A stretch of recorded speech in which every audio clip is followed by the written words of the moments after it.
Okay. So we're going to do Samuel, I guess. Apparently. Cool. Is this working? Are you guys, can you see what I see? You see Samuel. Good. Okay. So I think an introduction sort of to what scholars believe is the history of the book would be helpful. As we get into it, that will come up more and more. So let's look. Samuel seems to have been assembled from separate sources.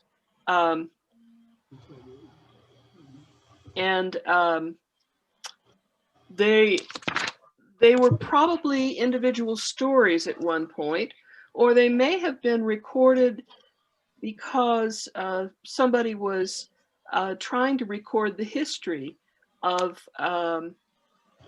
what was going on at the time. But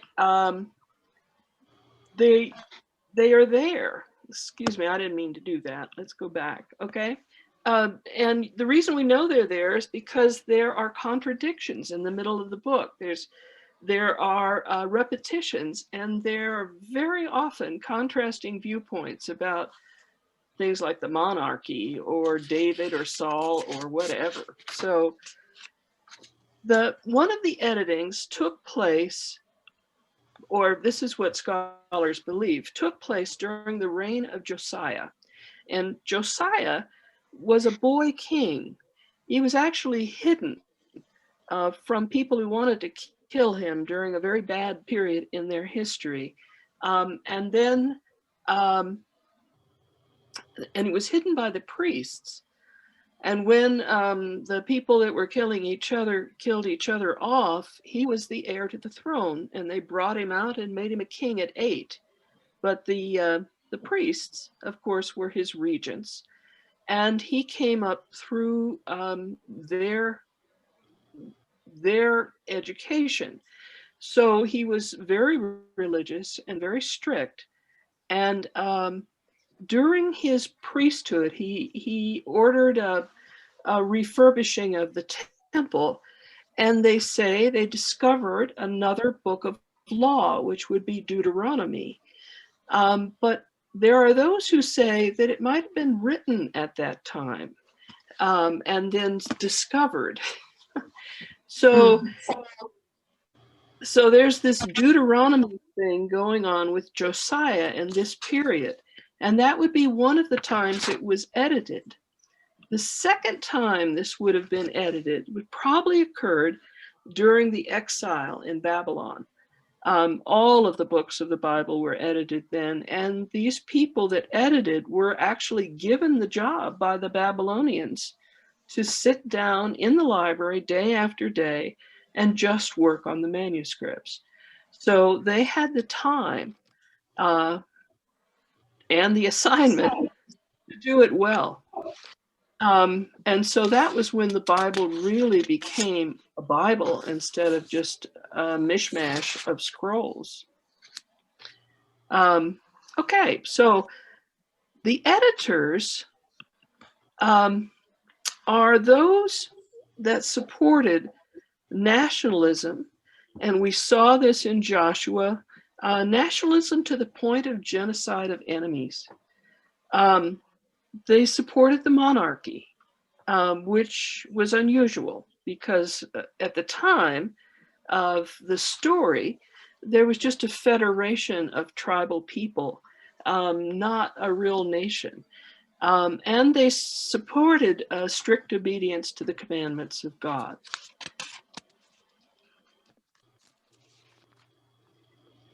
The theology of the editors was this: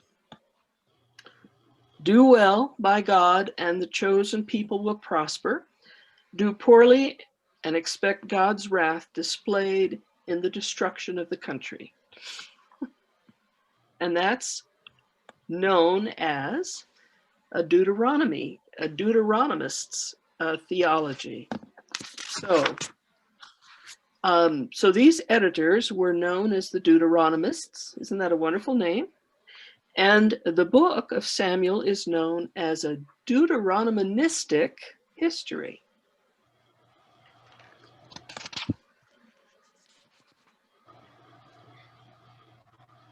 So as we read this, we will come upon places that seem disjointed. So what are we supposed to do when we stumble over contradictions like a difference of opinion over the value of the monarchy, or conflicting titles for Samuel, or different estimations or estimates of Saul or David's value? What are you supposed to do? Well, this advice comes from the person who wrote the introduction to Samuel for the Interpreter's Bible. Her name is Carol Grizzard, and she would advise us to look for a literary purpose in those contradictions. What we have now, she says, is not a series of separate stories loosely strung together, but a careful edited literary work using reiteration and changing point of view to illustrate the depth of the characters and the complexity of the action. Okay, so we can treat this perhaps not as God's word, but as what people have done to put together a story. Right. And it contains a lot of different points of view. So what are we supposed to do when we did that part? I guess I got that. Oh, I'm going backwards. I put this on paper so that I could see you on the screen and not run a separate computer. Unfortunately, I punched holes in it, and now I've got upside down pieces and right side up pieces. Sounds like me.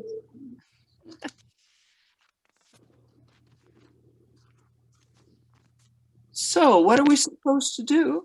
Well, I think we're to read it to be with a kind of flexibility in mind, awareness that several different voices are behind what they've pulled together. And furthermore, when the continued existence of Israel seems to be in jeopardy in the book of Samuel, and it happens often, God appears and gradually and continuously corrects Israel's course so that the country moves towards stability, despite erring, bullheaded human effort to thwart God.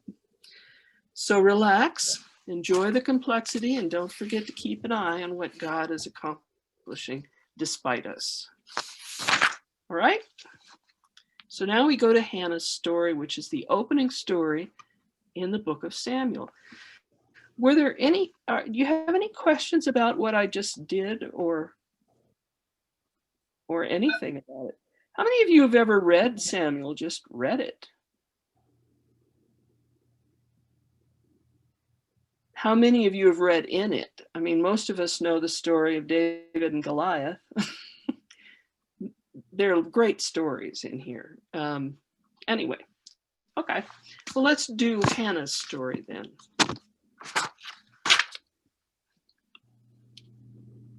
Oops. There we are. Okay.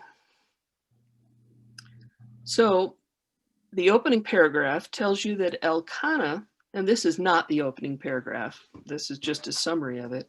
Elkanah, husband to Peninnah and Hannah, lived in Ramah, a town in the hill country of Ephraim. So if you look at the map, you realize you're in the hills, maybe. You're certainly not at the Jordan River. And they're not very far. Looks like about 20 kilometers, a little less than 20 miles to get to Shiloh. So they can walk there, and they do. Elkanah had two wives, Hannah and Peninnah. And Peninnah had children, and Hannah did not have any. So Hannah's name means favored, but people were not considered favored, women were not considered favored if they could not bear children. So let's look at that topic. Please unmute yourself so we can discuss some stuff, okay? Can you do that? Or I hope you're free to do it. I can't. We I are. think We can unmute ourselves. Okay, do it. that's Yeah, because I asked a question. Might have been people who asked questions and I didn't hear it. Okay, so barrenness is a big topic in just all over the Bible, but particularly in the Old Testament. We have several stories of women who couldn't bear children and then miraculously could. And this is one of them. Since Eve, a woman's identity and value was largely defined by childbearing and child rearing. Fortunately, or unfortunately, but I think fortunately, now that isn't so much the case with women. And I was just kind of wondering what you think defines a woman now. It used to be, I think my mom's generation, had kind of not an actual command to do it, but an expectation that you would be pregnant and cooking, right? Barefoot and pregnant was the Southern term. I think in a lot of ways, it's about how much of a superwoman are you? I was beginning to think something of the same sort. Yeah. that you can do it all now. But Pardon? Mary, I think I said I think the expectation now is that you as a woman have to be able to do it all, which is really a tough burden to carry. But I also think there's more help available from your spouse than there might have been at one time. But I was also thinking back to, and I don't know for sure, but I may be in mom's generation, having been born in the 30s and experiencing having my mother on her own during World War II. That was in the Pacific. And women did amazing jobs during that time. And depending, I guess, on the region and country or the family or something. And my feeling in the late 40s and 50s and early 60s was that there were lots of opportunities and expectations for women that seemed to have kind of gone forgotten or something. Because it seems to me that when I was of junior high school age and many of my friends, that we were expected to be able to do something, some job that would enable us to support our families in case something happened, or just because we had these talents and we would be wasting them if we didn't use them. And I don't think that's part of the current understanding of what it was like for women at that. Mm-hmm. Go ahead. Oh, I was just going to say that I think that women now, if she has, a good job and can buy her house and, is self-sufficient, people look at that, as defining a woman now. It didn't used to be that way. Mm-hmm. And partly it's because there's so many women who are actually doing that. But yeah, I still think, though, to a large extent, it's regional and cultural. There are parts of the country, and there are groups within parts of the country in which a woman's job is to get, a girl's job is to have babies and get married. Yeah. Yeah, I agree to that too. I was amazed. I was not brought up that way, apparently, and that was my mother, because she'd been through World War II and had lived separately and had her own training and definitely wanted me to go to college.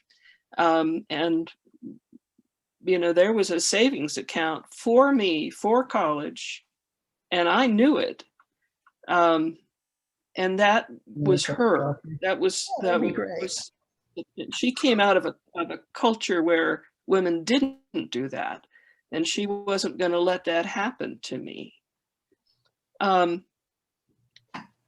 I guess I lost where we were going. Go ahead. Say again what you were talking about.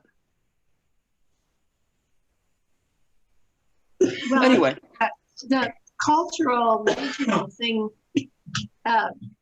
it is something that I've had lots of conversations about with various people, and I don't know for sure how valid it is, but having grown up in Colorado, yes, what I'm speaking about is the experience of us as representative of the West. And of course, there's quite a history of women having and choosing their thing, quote unquote, because they came into the West and oftentimes without a partner after a short period of time. So maybe that has something to do with it. Well, I'm not a big proponent. Not sure exactly why, but that's just the feeling I have and the little bit of information I have about this part of it. Yeah, I think that what I was going to say was what amazed me at the end of high school was that I was in a new high school in the corner of Denver. So it had sorted out all the middle class and above families. And it was a public high school, but it might as well have been a prep school. And so all but 2 people in our class went to college. And those 2 did the year after. It's just they got each other pregnant first. But what amazed me was that when we had our first class reunion, how many of them had not completed college. They had dropped out in the first or second year to be married. And I was just astounded and disappointed in them. So now I'm sure many of them have gone to finish their college since, but anyway, so it was a different expectation. And I know that in say Texas, in middle-class neighborhoods, women are still being raised to be wives. That's true throughout much of the South, actually. Yeah. The rural South. I was not raised to get married. Uh-huh. As an only child, my responsibility was to take care of my parents. And the only reason I was allowed to go on to college, because they really wanted me to go to like a secretarial training school or something like this, was because that was what I really wanted to do, but so I could earn enough money to support them the way they wanted to be supported in their older age. And the fact that when I got married halfway through college, my family support absolutely ended. And they never accepted my husband. Mm-hmm. And I think my mom was in the same situation. When she announced she was going to get married, her mother just turned on her heel and went and slammed a door behind her. And her, anyway, so that may be, I'd never really put together why she was so upset, but I think I now understand. Anyway, so what defines a woman now? I don't know. They're expected to have an education, expected to back up both their parents and their husband and family that they might create. And yet I think guys still have an obligation to be the breadwinner, and I think they're still being brought up to do that. But aren't they also, Mary, expected to share all the household sorts of things? I think about my son-in-law, who is a physician and does washing and ironing and bed minding and going to the home. I think that's true to some extent, but not totally. My younger son tells a lot of funny stories about getting on a plane with 2 babies to come back to Alabama when my husband was in a nursing home to visit his dad with his grandkids, with his kids.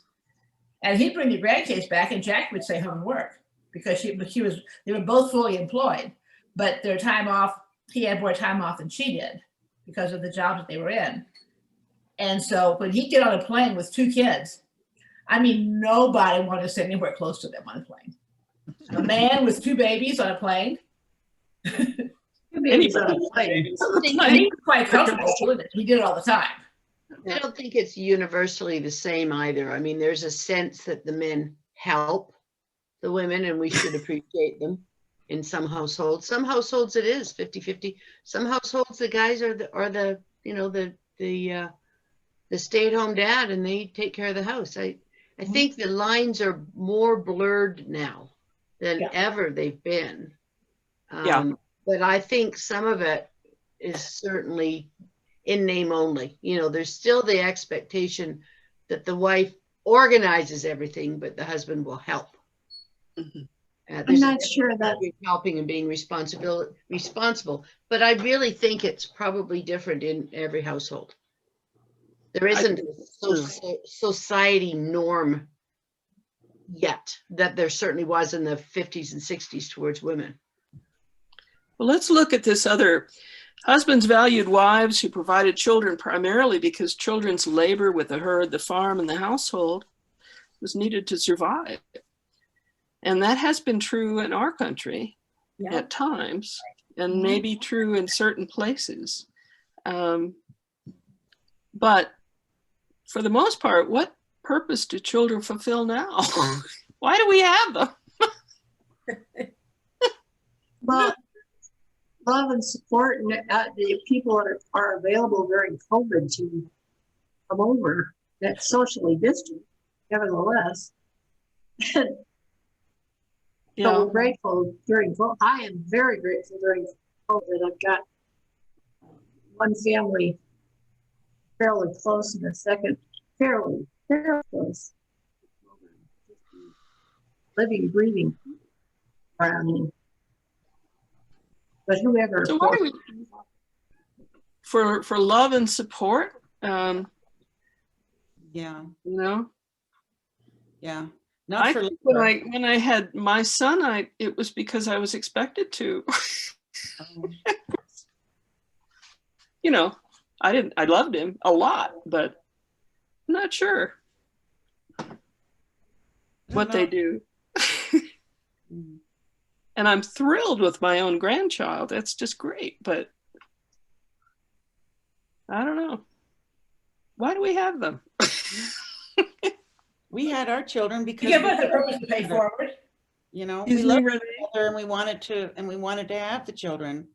Yeah. But you know, to have children for labor, I mean, so they can labor in the yard or whatever. No, I mean, that never even crossed our mind. It was purely out of love. Yeah. Yeah. I think we had our children because we wanted to. When we first got married, we even decided how many children we'd have and how we would have them. We adopted one, we were gonna adopt 2, and we had to. So we planned that out before we got married. Mm-hmm. So that was decided.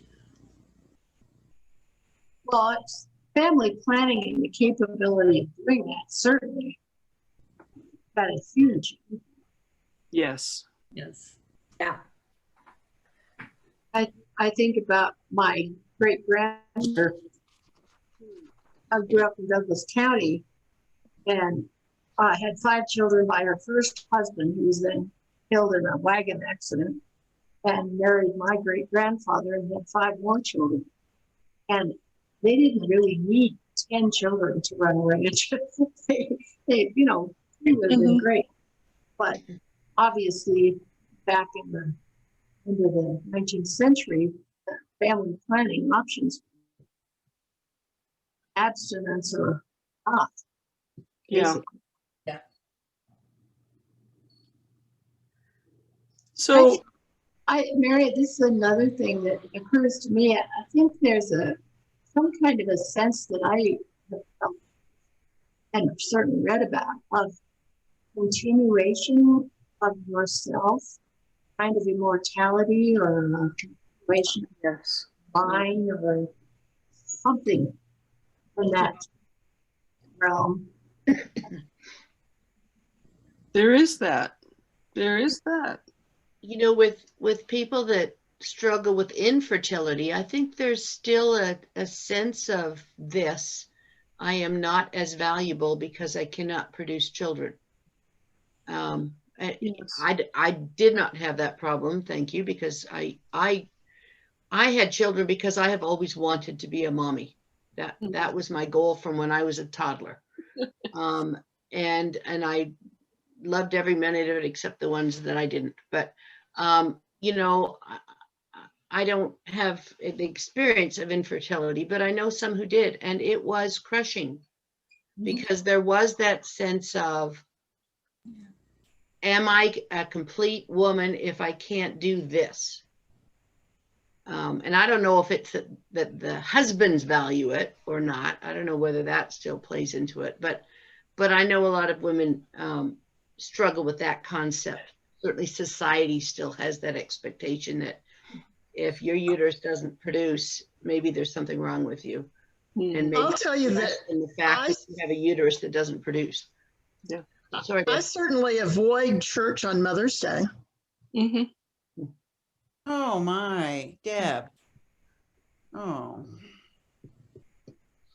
That day more than any other, if you have a uterus that you never were able to use, Oh. it's like rubbing salt in a wound that whole morning of church. I think it depends where everyone's coming from and, you know, what your priorities are. We have friends that have been married for, you know, 50, 60 years and they don't have children. They opted not to have children.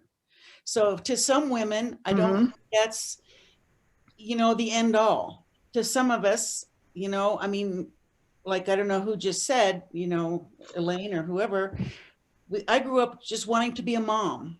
You know, I wanted to have children. I wanted to be a mother. I wanted to love these children, and I grew up in a happy environment, and I wanted to have them grow up in a happy environment. It was a very positive thing. And then, you know, for those that can't have children, I think it becomes a huge issue, you know, because they feel like they can't do it. So I think it depends where each one of us are coming from and what our situation is, the background we came from, what our priorities are. It's different for everyone. You know, I would have been most unhappy if I couldn't have had children, and it would have been a real problem for me. But I have a very good friend who opted from the get-go, didn't want to have them. Yeah. You know, and so everybody's situation is different. I feel blessed that I had mine, and I'm happy that I did most days. But you know, but I'll tell you what, you know, the grandchildren sort of make up for all the days that weren't so fun. But everybody's different, I think, in where they came from and what their needs are and what their you know, hopes are. And I'm sad to hear that about you, Deborah. I'm sorry too. I'm sad to hear that that's Well, an issue for you. I'm sorry. it's one day out of the year, you I know. understand, but you know, it's a big day, and it obviously affects you. yeah. You know, I'm sorry for that.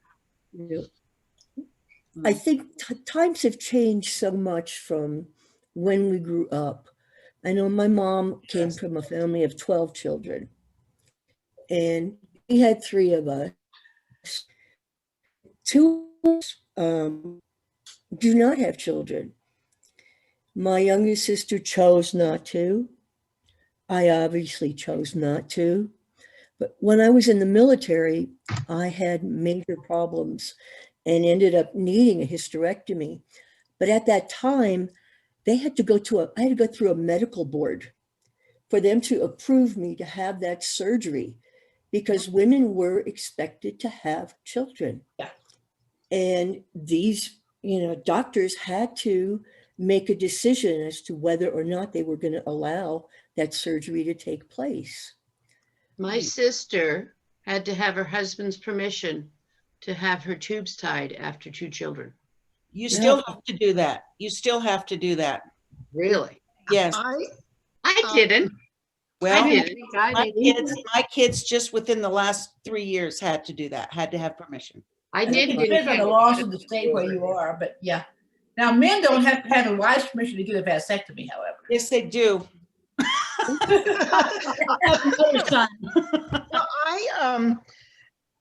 Right after they found that my estrogen receptor tumor, which was why I couldn't have children, it was strongly suggested that I should not get pregnant, even accidentally, but I also shouldn't take hormonal drugs to prevent a pregnancy because it would also contribute to this estrogen-dependent tumor. So Robert went to a doctor in the same practice as my doctor, and when he went in and suggested that he would have his little clip operation, the doctor said to him, "Oh, I don't think you should do that. When she dies, you might have another wife you want to have children with." Right. I've heard that. Yeah. So he couldn't. His doctor would not hang with a vasectomy for Robert because he might want to have children with another woman. Well, he might have been too young, you know. I mean, he was young. I was 40. He was 45, 46. Yeah. He wasn't too young to tie or to have a vasectomy. Let's move on. It's obviously a fruitful discussion. What do you think, Mike Market? Robert, where is he? No, anyway.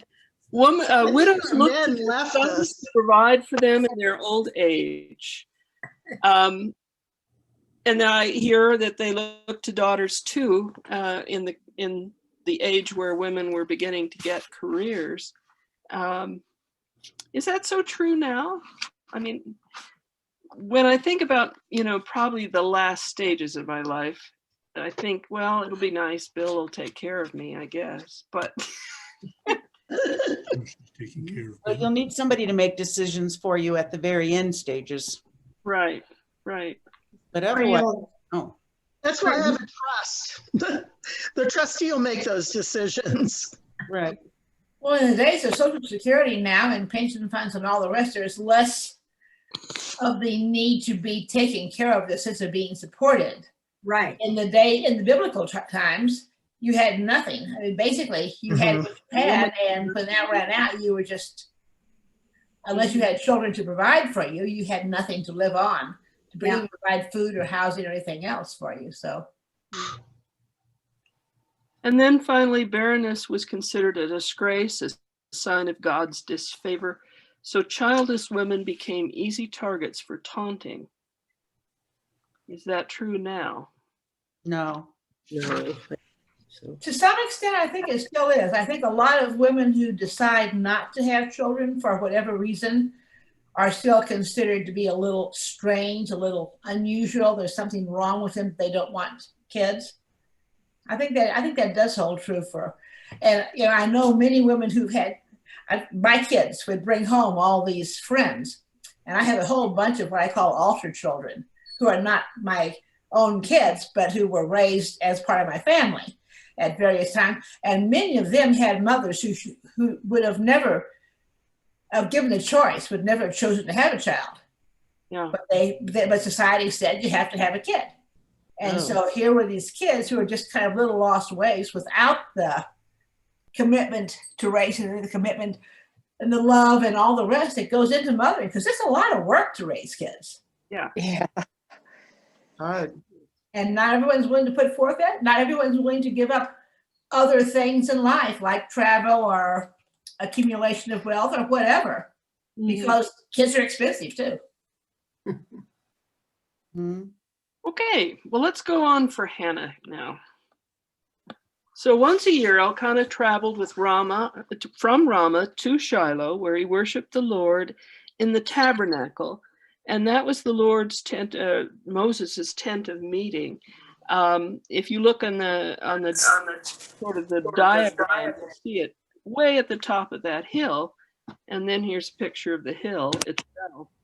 And there he offered sacrifices.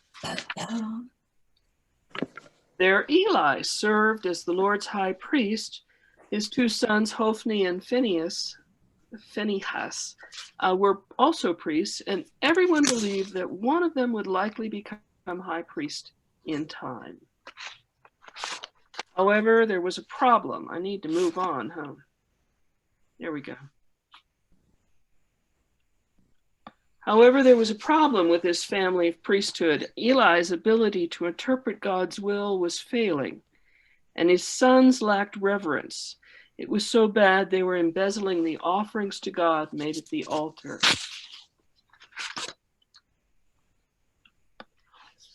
So whenever Elkanah offered sacrifice, he gave a portion of the meat to Peninnah and to each of her children. However, he gave Hannah a double portion because he still loved her too, even though she had no children.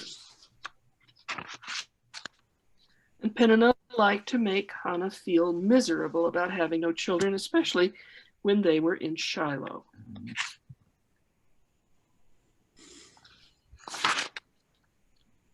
One day, while Elkanah offered a sacrifice, Hannah would not eat. She was so upset about the issue of children that she started to weep. And Elkanah said to her, "Well, don't you know that I am worth more than 10 children?"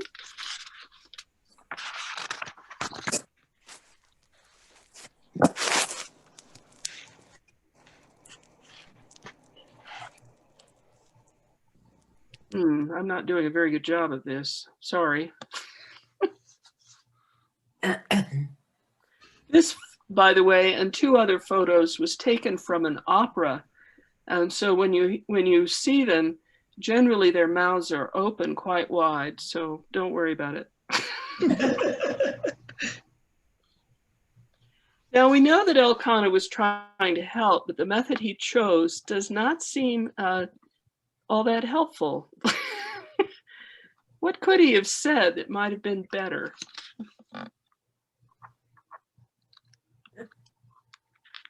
I don't know. Don't you know that I'm worth more than 10 children?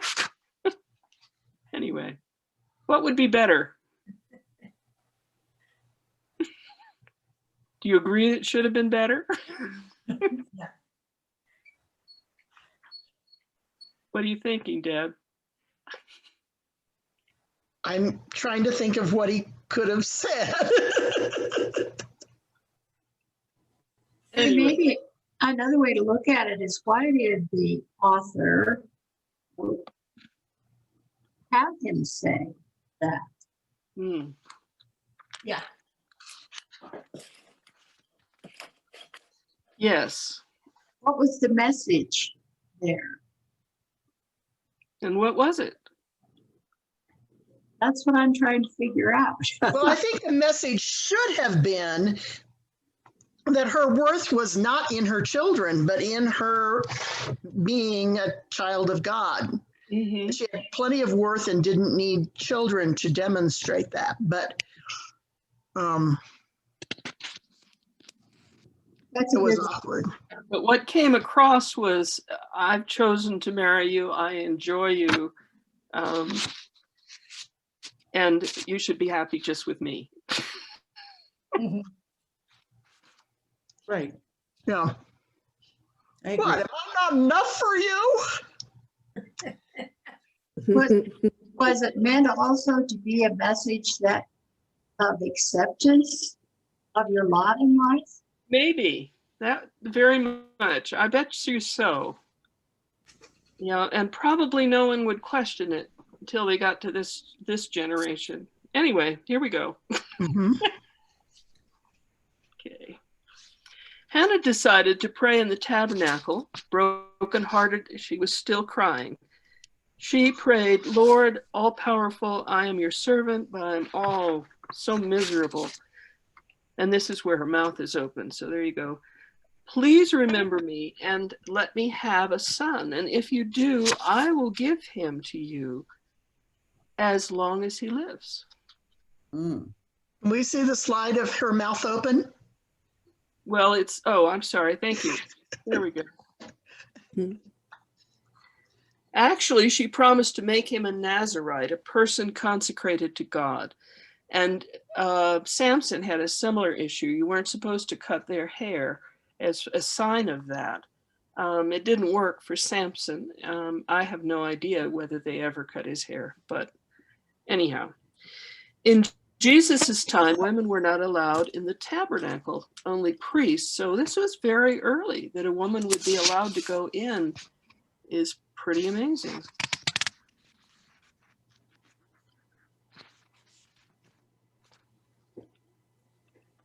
Now Hannah prayed silently, but her lips were moving and tears were still streaming down her cheeks. Eli thought she was drunk. So he said, "How long are you going to stay drunk? Sober up." And it's probably because this was the festival when they celebrated the harvest and the new wine. But anyway, this is where Eli shows that he is not at the top of his game. If he had been at the top of the game, God would have been able to tell him that what this woman was really doing, and he would not have made the wrong assumption. Even if he could hear God, pastorally speaking, he should have made no assumptions at all. But he did. So, even if he could, even if he couldn't, I suppose, would be what's supposed to be there. Anyway, there's a sign here that would have alarmed everyone, that this is the one man who speaks to God for the entire nation, and he can't hear the answer. He's not up to par, and that's a very dangerous thing for that culture. So Hannah responded, "Sir, please don't think I am no good. I am not drunk, or I'm not drunk. I haven't been drinking, and I do feel miserable, though I have been praying to the Lord about my problems."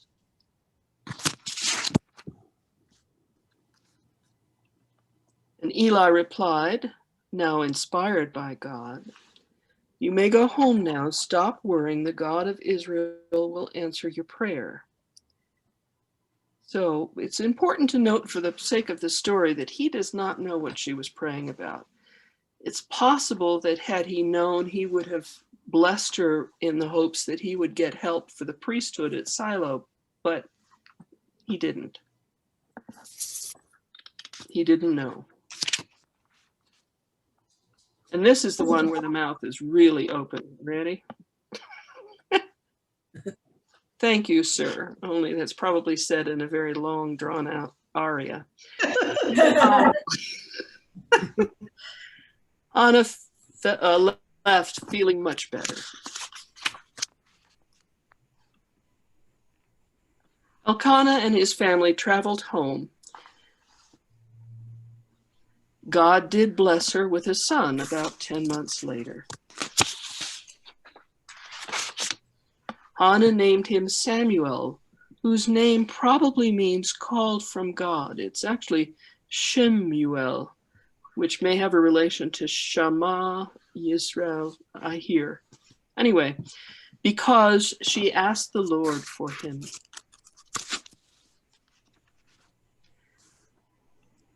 The next year, Elkanah was getting ready to go to Shiloh, and Hannah said that she would stay behind with her son.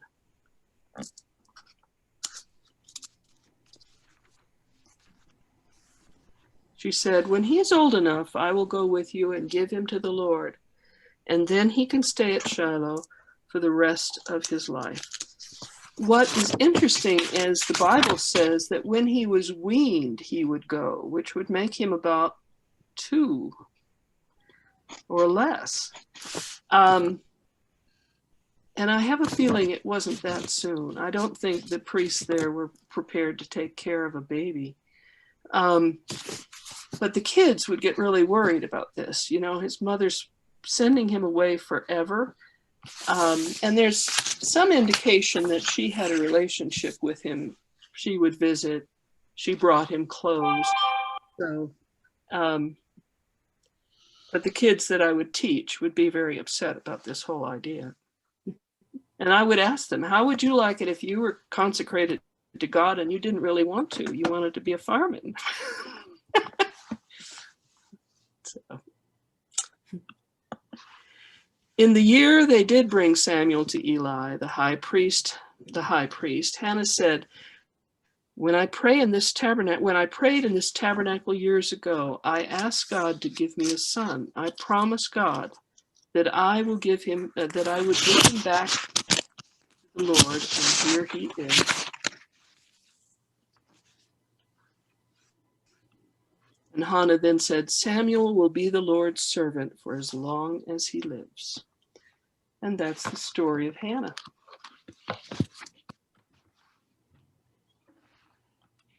Wow. Okay, we made it. Harry and I are going to go to the service, so I'll see you next time, and we'll talk about Samuel in the temple. Oh, okay. Thank you, Mary. Bye, Thank y'all. you. Have a good week. Thank you. It was wonderful. Oh, You're a good teacher. well, I will have to get better at flipping the slides, so I will. So Okay, bye-bye. have a good one. Happy Sunday. Bye, Happy everybody. Sunday. Have a good one.